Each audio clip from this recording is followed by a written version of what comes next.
सभी भक्तों को हर हर महादेव। तो आज की इस वीडियो में आपको एक ऐसी गलती के बारे में बताऊंगा जो कि आपको कभी भी भूलवश या जाने अनजाने में कभी भी नहीं करनी चाहिए। इससे आपकी पूजा असफल हो सकती है। आपको इस गलती से आपकी पूजा का फल कभी नहीं मिलेगा। मैं ऐसा क्यों कह रहा हूँ और वो कौन सी गलती है, आइए जानते हैं। जब भी आप भगवान शिव की आराधना करते हैं, उनकी पूजा करते हैं, तो आप शिवलिंग के ऊपर जलाभिषेक करते हैं, परंतु आपको कभी भी शंख द्वारा शिवलिंग पे जल अभिषेक नहीं करना चाहिए। ऐसा क्यों कह रहा हूँ? और आप लोग भी सोच रहे होंगे कि शंख को तो बहुत पवित्र माना जाता है, सभी देवता शंख का प्रयोग करते हैं। जब भी कहीं युद्ध पर जाते हैं तो शंख का उद्घोषण किया जाता है। जब महाभारत का युद्ध हुआ था तब पांडवों और कौरवों ने भी शंख का उद्घोषण किया था। और जब हम लोग अपने घरों में यज्ञ कराते हैं तो भी शंख का प्रयोग करते हैं। तो ऐसी कौन सी वजह होगी कि शिवलिंग पर शंख द्वारा जलाभिषेक करना वर्जित है? तो इसके पीछे की एक कथा है। उस कथा को जानने से पहले यदि आपने हमारे चैनल ज्ञान पुराण को सब्सक्राइब नहीं किया है तो सब्सक्राइब अवश्य कर लें। तो ब्रह्म वैवर्त पुराण में एक कथा का वर्णन है। जब भगवान श्री कृष्ण और राधा रानी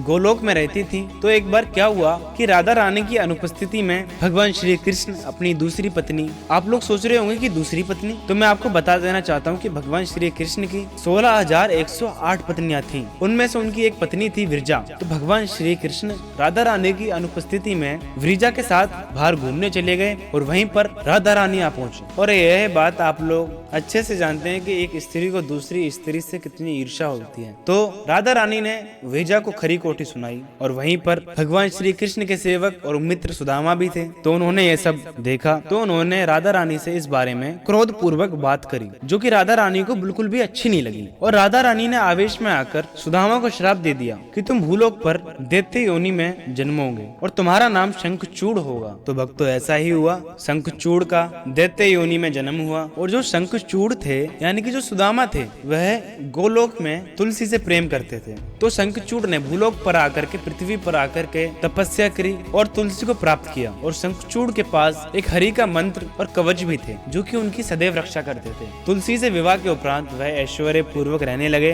तो श्री कृष्ण ने भगवान शिव से कहा कि प्रभु अब समय आ चुका है शंखचूड़ के उद्धार का। अब देखिए भक्तों, शंखचूड़ एक दैत्य योनि में जन्मा था, परंतु दैत्य योनि में जन्म लेने के बाद भी शंखचूड़ एक धर्मात्मा पुरुष था और वो हरि के नाम में डूबा रहता था। तो भगवान शिव और उनकी अपरिमित सेना जो कि देवताओं और भगवती से युक्त थी, उन्होंने शंखचूड़ पर आक्रमण किया, परंतु वे शंखचूड़ को परास्त नहीं कर सके क्योंकि उनके पास हरि का मंत्र और कवच थे और उनकी पत्नी तुलसी पतिव्रता भी थी। तो शंखचूड़ को परास्त करना शिव भगवान के लिए असंभव हो गया था। तो जो ये युद्ध है 100 वर्ष तक चलता रहा। शिव भगवान मृत देवताओं को पुनर्जीवित करते रहे। तो देवताओं ने एक योजना बनाई, क्योंकि ऐसे तो शंखचूड़ को मारना असंभव था। तो एक बार रण क्षेत्र में दानेश्वर शंखचूड़ से एक वृद्ध ब्राह्मण भिक्षा मांगने के लिए आए। राजा शंखचूड़ ने भी इच्छित रहित दक्षिणा मांगने को कहा। तो ब्राह्मण ने उनसे हरि का कवच मांग लिया और शंखचूड़ ने उन्हें वो कवच दे भी दिया। फिर ब्राह्मण ने माया से तुरंत ही शंखचूड़ सा रूप धारण किया और तुलसी के पास गए और उन्होंने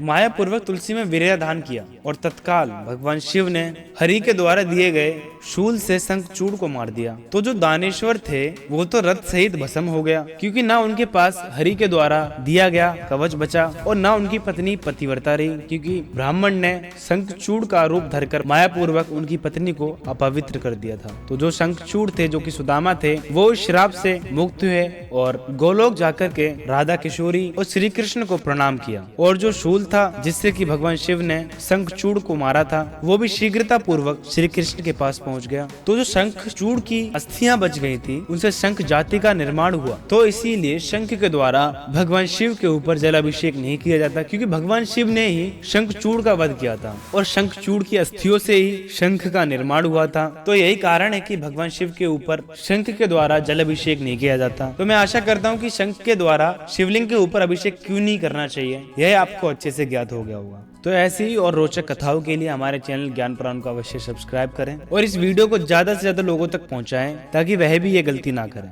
तो मिलते हैं आपसे एक और ऐसी रोचक कथा के साथ। सभी भक्तों को हर हर महादेव। ओम नमः शिवाय। ओम नमो भगवते वासुदेवाय।